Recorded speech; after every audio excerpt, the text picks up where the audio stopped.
زوارنا الكرام، مرحبا بكم في expo 2020 Dubai. नमस्कार, प्रणाम। Ajay Bhojpuri Dubai expo से एगो और वीडियो लेकर हम हाजिर बानी। आज जौन वीडियो हम लोग सबके दिखावे जा रहल बानी, एक पेवेलियन के नाम है अपॉर्चुनिटी पेवेलियन मिशन पॉसिबल। असल में यूनाइटेड नेशन के ओर से ई पेवेलियन बाटे, अपॉर्चुनिटी पेवेलियन जाना के नाव बा। एकर जौन मोटो बा उ कहता unlock the potential with in individuals and communities. यानी कि 8 बिलियन जोन आबादी भी है विश्व के, ओकरा में रउआ एक बानी या रउआ अगर चाहब तो बदलाव ले आ सकेनी। तो ई पेवेलियन के मोटो बा।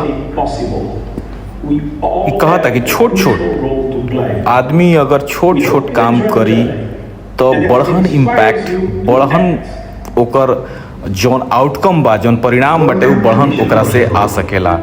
इहे मूल उद्देश्य जौन बाटे ए पेवेलियन के बाटे। बहुत ही खूबसूरत पेवेलियन बा। एकरा में बड़ा ही बेहतरीन तरीका से हर चीज़ जौन बा बतावल गई बाटे।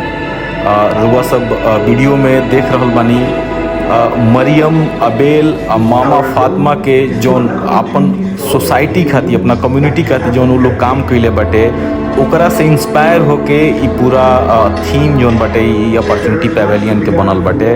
तो बेहतर करे के सेंस हमनी के भीतरी आवे के चाही। कहीं ना कहीं ई एगो मैसेज बाटे। ए पेवेलियन के माध्यम से यूनाइटेड नेशन जौन बा एगो मैसेज देवे के कोशिश कर रहल बाटे।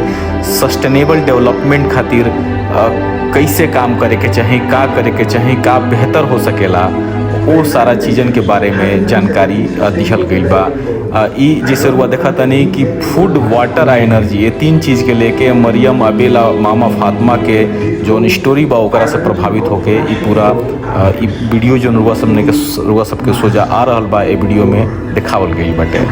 तो ई अपॉर्चुनिटी पेवेलियन के मिशन पॉसिबल के पहला स्लाइड रहे, पहला जोन कंप्लीट जोन पैकेज रहे पेवेलियन के एगो हिस्सा में वो जगह ई देखावल गई बटे। तो यह मिशन पॉसिबल के पहला हिस्सा। एकरा में आदमी के कनेक्ट करे खातिर भी कुछ एक्टिविटी रहे। बहुत सारा चीज़ बाटे, बहुत सारा जानकारी दिहल गई बा। लेकिन वो के अलावा अब जैसे रुआ सब वीडियो में देख रहल मनी कि फूड से जुड़ल, पानी से जुड़ल, एनर्जी से जुड़ल, कैसे कैसे आदमी इंडिविजुअल रूप में, एक रूप में, एकल रूप में, एकला चलो वाला स्थिति के हिसाब से आदमी का बदलाव ले आ सकेला। तो वीडियो देखी, फिर हम हाजिर होता नहीं अगला वीडियो में, यही के अगला हिस्सा में। They are ordinary people who've made a difference by taking action. They are your guides for today and your source of inspiration.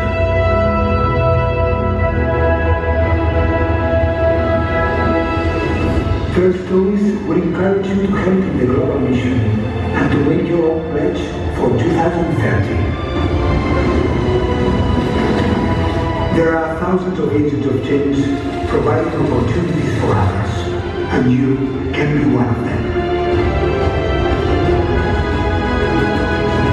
You can play your part. Your journey starts now. This mission is possible.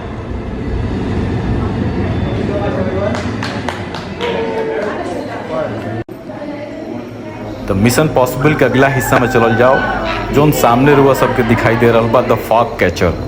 तो ई जे दर्शक जात रहे ए pavilion में, ओकरा के engage करे खातिर, ओकरा के जोड़े खातिर ई एगो एक्टिविटी पर वो सब देख सकेनी कि हर जगह स्क्रीन बाटे, ओकरा पर लिखल बा द फॉग कैचर।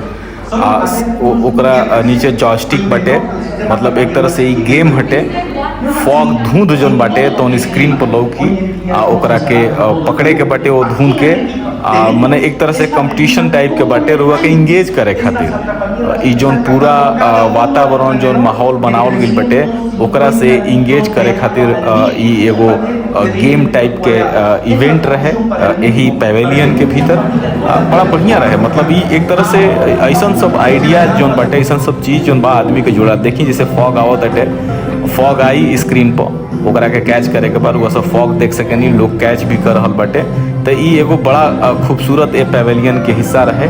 अब बाद में स्कोर भी बताई कि रउआ कितना फॉग पकड़ले बानी। तो ई अपॉर्चुनिटी पैवेलियन में मिशन पॉसिबल जोन पैवेलियन रहे ओकरा हिस्सा के ई वीडियो रहल हटे। एकरा में कंप्लीट जोन पूरा विश्व के जोन कम्युनिटी बिया, ह्यूमन कम्युनिटी बिया, 8 बिलियन जोन आबादी बाटे, ओकरा में हर इंडिविजुअल के अपन जिम्मेवारी बा सोसाइटी कम्युनिटी के लेके, सस्टेनेबल ग्रोथ के लेके हर तरह से, मतलब रुआ वातावरण के रूप में, रुआ हर पहलू से, खेती बाड़ी से लेके पढ़ाई लिखाई शिक्षा से लेके स्वास्थ्य से लेके हर पहलू में रुआ अपन योगदान दे सके। देखी 52 गो कैच भइल बा फॉग। तो ई पूरा चीज़ बाटे ए पैवेलियन में। और बाकी सब जोन है ग्रीनरी देख रहे बनी, पूरा हरियाली जोन लौकताटे, एकरा में पहाड़ जोन लौकताटे, बर्फ लौकताटे, ये पूरा सस्टेनेबल ग्रोथ से जुड़ल जानकारी ए सारा चीज़न में दिहल गई बाटे। एकरा में इहो दिखावे के कोशिश करी रउआ के इंगेज करताटे, अपना संगे जोड़त, ई रउआ से एगो कसम लेवे के भी कहताटे कि रउआ बेहतर कम्युनिटी, बेहतर भविष्य खातिर, बेहतर ऊर्जा खातिर रउआ अपना इंडिविजुअल रूप में, एकल रूप में अपना तरफ से भी रउआ प्रयास करब। ई ऐसन ए पैवेलियन के मोटो भी बाटे, एकर उद्देश्य भी बाटे। तो लोगन के जोड़त बाटे सस्टेनेबल ग्रोथ खातिर का होखे के चाही, कैसे होखे के चाही, वो के भी ई बता रहल बाटे। एक तरह से अनुभव भी करा रहल बाटे और रउआ के शिक्षित भी कर रहल बाटे। तो ई रहल बाटे mission possible opportunity pavilion. Video देखी, फिर हम दुबई एक्सपो के वीडियो लेके हाजिर होखब। तब तक प्रणाम, जय भोजपुरी।